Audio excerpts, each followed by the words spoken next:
Սիրելի հայրենակիցներ, օրվա իշխանությունները ձեզ խաբում են ամենօրյա ռեժիմով, ստում են ինչքան հնարավոր է շատ, ինչքան հնարավոր է ամեն ինչում։ Նրանց համար իրական Հայաստանում իրենց վարած քաղաքականության հիմնարար հայեցակայքային մոտեցումը սուտ խոստումներով ու առանց հիմնավորման հայտարարություններով մարդկանց ամեն օր զբաղեցնելն է, նրանց ուշադրությունը բարձրացված հիմնավոր հարցերից շեղելը։ Նրանք չեն խորշում մի նոր սուտ հորինելուց նախորդ սուտը կոծկելու համար։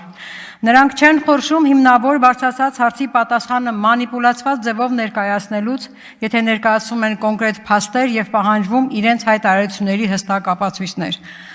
Ասածս նորից հիմնավորեմ 300 դպրոց ծրագրի կատարման իրական ընթացքի մասին վերջին այսօրվա տվյալներով։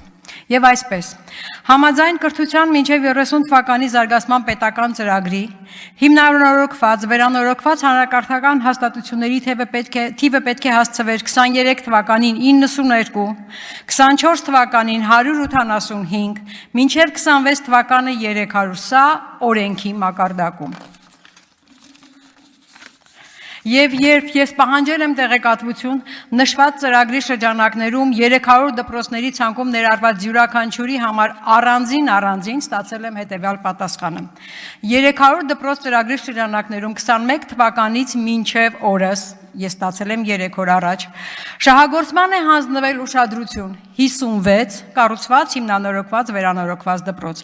Իսկ ընդամենը այս տարվա փետրվարին ստացել էի մեկ այլ պատասխան։ Մինչ օրս շինարարական աշխատանքներն ավարտված են 45 դպրոցներում, 25 թվականի վերջում կունենանք ևս 65 ավարտված աշխատանքներ։ Հիմա որտեղ օրենքով սահմանված 24-ին 174, 26-ին 300, որտեղ իրական փաստը 25-ի սեպտեմբերի վերջին ընդամենը 56 ավարտված։ Եվ այս ամենին զուգահեռ թե ԿՊ պատգամավորները, թե կառավարության ներկայացուցիչը անընդհատ գովերգում են 300 դպրոց ծրագրի կատարման ընթացքը։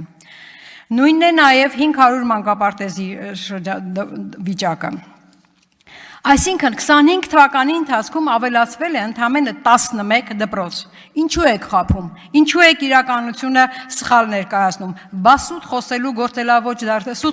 գործելավոճ դարձնելն էլ ոնց է լինում, բա օրենքի պահանջը չկատարելն էլ ոնց է լինում, կառավարության ծրագիրը չկատարելն էլ ոնց է լինում։ Դուք անընդհատ եւ ամեն ինչում խաբում եք հանրությանը, իսկ ժողովրդին խաբելու հաշվին իշխանություն պահելը, թեև դարձրել եք ձեր բրենդը, երկար կյանք չի կարող ունենալ։